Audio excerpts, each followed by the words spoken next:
Sauf énorme retournement de situation, la montée ce ne sera pas pour cette année.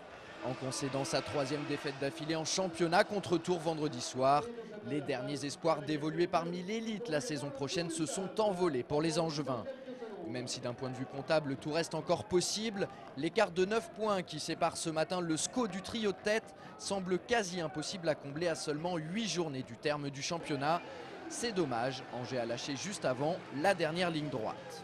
À travers cette journée-là, on est un petit peu décroché de cette lutte pour l'accession en Ligue 1.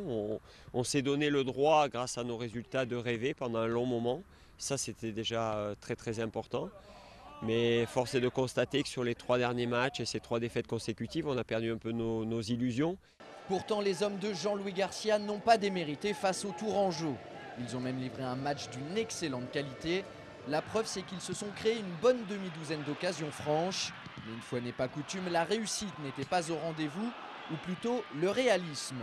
Jean-François Rivière, Paul Aloé-Folou, Olivier Auriac, Malik Couturier ou encore Bruno Ekwelemanga ne sont pas parvenus à concrétiser cette avalanche de situations favorables.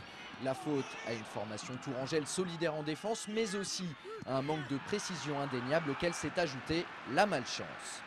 Ce soir-là, il n'y avait pas grand-chose pour nous.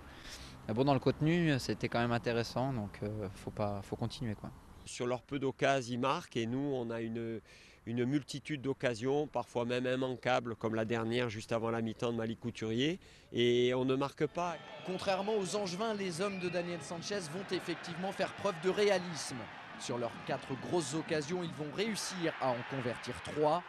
Dès la 12e minute, Olivier Giroud montre la voie à suivre à ses partenaires en logeant une frappe puissante du gauche sous la barre de Padovani.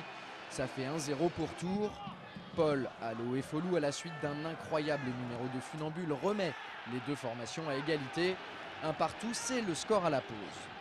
Mais en deuxième mi-temps, Jean-Daniel Padovani va remettre les Tourangeaux dans le sens de la marche en commettant cette grosse faute de main. À cet instant de la rencontre, les locaux mènent 2-1. Angers va tout essayer sans toutefois parvenir à recoller au score. Et dans les arrêts de jeu, Faye vient donner un peu plus d'ampleur à la victoire de son équipe en inscrivant un 3e but. Angers ne s'en relèvera pas et enregistre son 8e revers de la saison. Une défaite difficile à avaler compte tenu de l'état d'esprit et du jeu proposé.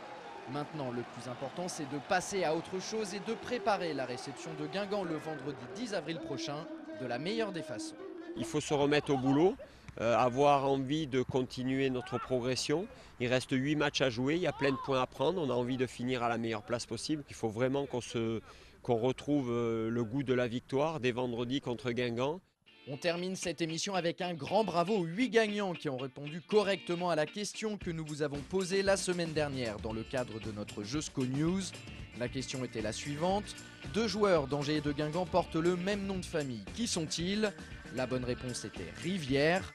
Les 8 personnes dont le nom est affiché à l'écran ont remporté 2 places pour assister à la rencontre qui opposera Angers à Guingamp le vendredi 10 avril prochain.